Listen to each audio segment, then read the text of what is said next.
Incidence is a word that you can use all the time when you're writing academically. All it means is the rate or occurrence of something happening. So the example that we have is the incidence of sickness has increased since the weather changed. It just means that sickness is happening more often. Now, incidence itself doesn't mean that something's happening more often. It just means that it's happening, and then you can say it's happening more often or it's happening less often. Because this example could say the incidence of sickness has decreased since the weather changed.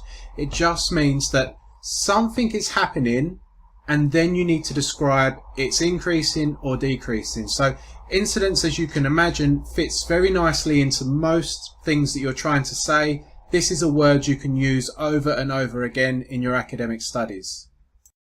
A word that you won't see all too often, and mainly the reason being is that people just don't know this word exists, is equiprobable. And all it means is that there's an equal probability. And here we have the quote, having the same probability. It's as simple as that. If we was to use this in an example, the outcome of a coin flip is equiprobable. So basically, if something's got the same probability as something else, use the word equiprobable to describe it. More people are going to university, which means employers are becoming very selective with who they hire. Getting lower grades than other graduates can put you at a significant disadvantage.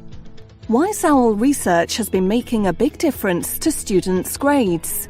We supply model answers to your essay and dissertation questions at the standard that you need. All our writers hold UK degrees, with many having studied at master's and doctorate level. It's not just written work that we help with. We have postgraduate statisticians analysing data for assignments and dissertations too. To receive a quotation for your work, simply complete our order form to specify your desired grade, word count, and when you want the work sent to you. Our writers will supply an essay or dissertation to your specifications, written from scratch and plagiarism-free. Please note, our services are for research and reference purposes only. Conundrum is another good word to use. It means a difficult and confusing issue or question. The reason why this has been included is because a lot of students misuse words such as dilemma. And what this means is that if you have a decision to make where you have two options, you would say dilemma. Sometimes you have three options and people still describe it as a dilemma. It's not. If you have three options, it's a trilemma. So maybe to not get caught out on a technicality, you could just use conundrum.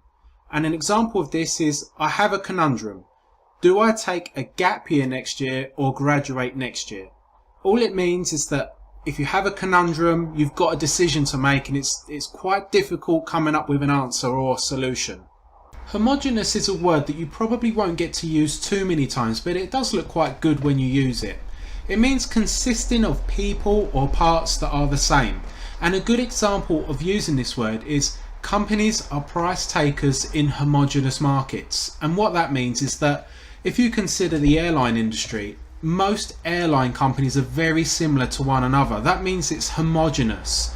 All the companies within the airline sector market are homogeneous. It means that they're pretty much the same. There's not too much difference. So if one of them decreases their price, in general, everyone else would decrease their price because they're all the same, trying to sell the same sorts of products. They're homogeneous.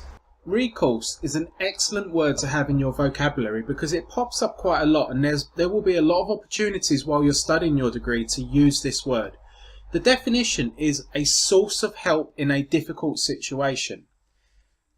The best way that I can help describe this word is that if you're trying to achieve something and you have maybe 3 or 4 ways of achieving that one thing, and you're trying and it's not working, and then you have one last ditch attempt, there's one last option, and if that doesn't work, then nothing's going to work, that will be your recourse. So you're in a difficult situation because you're not able to achieve what you want, so your only recourse is to roll the dice one last time. This is our last option, it's our recourse. And the example here is their only recourse is to make empty threats. And if I give you an example to elaborate on that, there's maybe a company who are trying to extort some money out of a customer. The customer legally doesn't need to pay the money, but the company are trying it on anyway. Their only recourse could be to make an empty threat, such as, if you don't pay this money, we're going to take you to court. Even though they have no intention of, that is their recourse, because they have nothing else that they can do to get the money, so their recourse is to make an empty threat. So this word is very good to use in a lot of different situations. It's definitely worth considering this in your academic work.